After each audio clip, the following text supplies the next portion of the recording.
లక్షణమైన సగుణ రూపము, స్వరూప లక్షణమైన నిర్గుణ రూపము కలిగిన జగన్మాతను వివరించే శ్రీ లలితా త్రిశతీ నామార్థములు 91వ భాగము.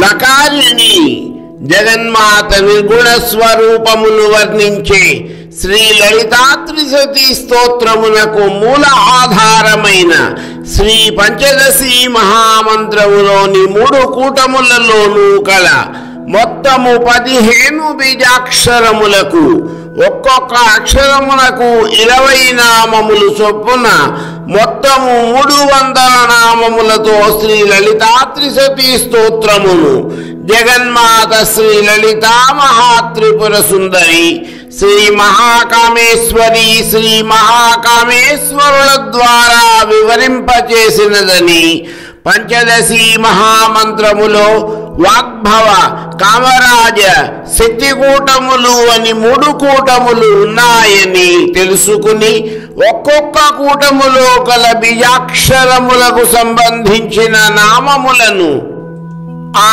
నామముల యొక్క అర్థములను తెలుసుకునే ప్రక్రియలో భాగముగా ఇప్పటి వరకు వాగ్భవ, కామరాజ కూటములలో కలిగిన క ఏ ఈ లహ్రీం, హస క హ లహ్రీం అనే 11 బీజాక్షరములతో పాటు తృతీయ కూటమైన శక్తి కూటములోని స క అనే 2 బీజాక్షరములకు కలిపి మొత్తము 13 బీజాక్షరములకు సంబంధించిన 260 నామముల యొక్క అర్థములను మనము గ్రహించగలిగాము.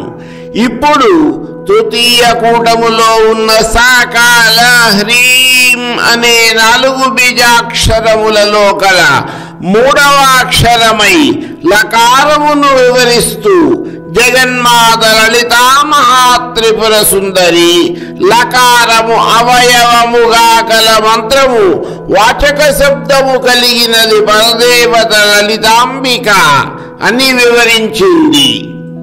లబ్ధ రూప, లబ్ధమగు రూపము కలిగిన జగన్మాత లలితా మహాత్రిపుర సుందరిని శ్రీ లలితా త్రిశతీ స్తోత్రము లబ్ధ రూప అన్న నామము చే కీర్తించింది.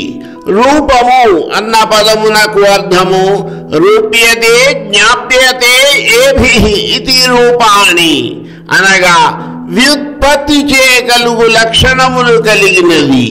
ఈ లక్షణములు స్వరూప లక్షణము, తటస్థ లక్షణము అని 2 రకములుగా ఉంటాయి. తటస్థ లక్షణము జగన్మాత యొక్క సగుణ బ్రహ్మస్వరూపమును, స్వరూప లక్షణము నిర్గుణ బ్రహ్మస్వరూపమును బోధిస్తాయి.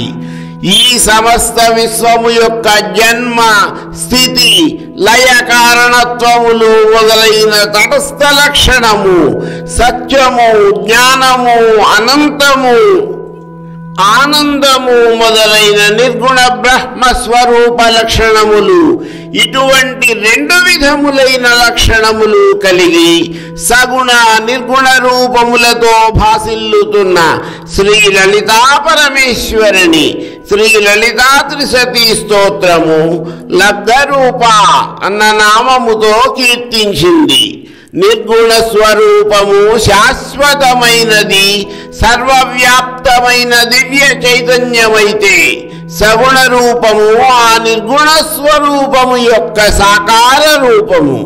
పరమాత్ముడు రూపంలో వ్యక్తమైనప్పుడు అతను ఆ రూపమునకే పరిమితమైనట్లు కనిపిస్తాడు, కానీ ఆయన ఉనికి సర్వవ్యాప్తమై ఉంటుంది. పరమాత్మ సర్వవ్యాప్తుడు, సంపూర్ణ స్వరూపమైన వాడు. ఎప్పుడు నిర్గుణ స్వరూపముగా ఉండే పరబ్రహ్మ స్వరూపము అవసరమైనప్పుడు సగుణ స్వరూపమును ధరిస్తూ ఉంటాడు. ఈ విషయమును జగద్గురువైన శ్రీకృష్ణ పరమాత్మ భగవద్గీతలోని 4వ అధ్యాయమైన జ్ఞాన కర్మ సన్యాస యోగములోని 7వ శ్లోకములో ఈ విధముగా వివరించారు. యదా యదా హి ధర్మస్య గ్లానిర్భవతి భారత అభ్యుత్థానమధర్మస్య తదాత్మానం సృజామ్యహం. ఎప్పుడెప్పుడైతే ధర్మము క్షీణిస్తుందో, అధర్మము ప్రబలిపోతుందో అప్పుడప్పుడెల్లా నన్ను నేను భూలోకంలో సృజించుకుంటాను. ఆ విధముగా పరమాత్మ యొక్క నిర్గుణ స్వరూపము నుండి ఆవిర్భవించేదే సగుణ స్వరూపము. ఈ విధమైన నిర్గుణ స్వరూపము నుండి సగుణ స్వరూప ఆవిర్భావమును జగన్మాత దేవీ భాగవతములో ఈ విధముగా వివరించింది. యదా యదా హి సాధూనాం దుఃఖం భవతి దానవా తదా తేషాం రక్షార్థం దేహం సంధారయామ్యహం. ఎప్పుడెప్పుడు సాధుజనులకు దానవుల వల్ల బాధ కలుగుతుందో అప్పుడప్పుడు నేను శాంతిని నెలకొల్పడానికి సగుణ రూపమును ధరిస్తాను.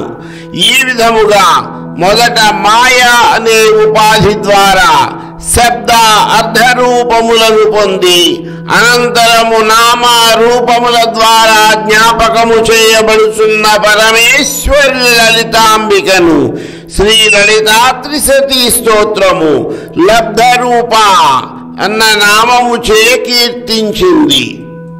లబ్ధధీహి లబ్ధమైన బుద్ధులు కలిగిన పరమేశ్వరి లలితాంబిక లబ్ధధీహి అన్న నామము చే కీర్తించబడినది. ధీ అను శబ్దమునకు నిశ్చయాత్మకములైన అవికల్పములైన అంతఃకరణ వృత్తులు అని అర్థము.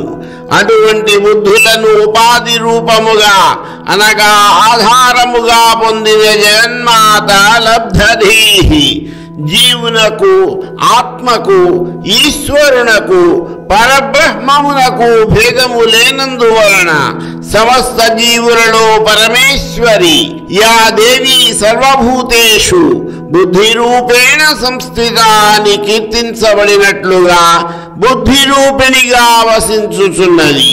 ముండకోపనిషత్తు యహ సర్వజ్ఞ సర్వవిత్ అనగా అతడు సర్వజ్ఞుడు అని వివరించుటచే సర్వజీవుల యొక్క అంతఃకరణములందు ప్రతిఫలించే ధీహి అనగా బుద్ధి రూపమే లబ్ధధీహి అని శ్రీ లలితా త్రిశతి స్తోత్రము కీర్తించిన శ్రీ లలితా పరాభట్టారిక రూపము.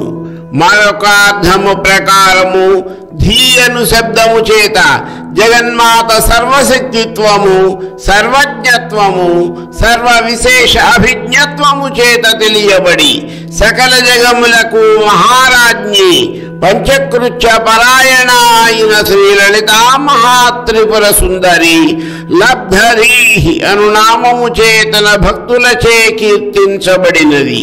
మరికొన్ని నామార్థముల వివరణ నా తదుపరి భాగములో.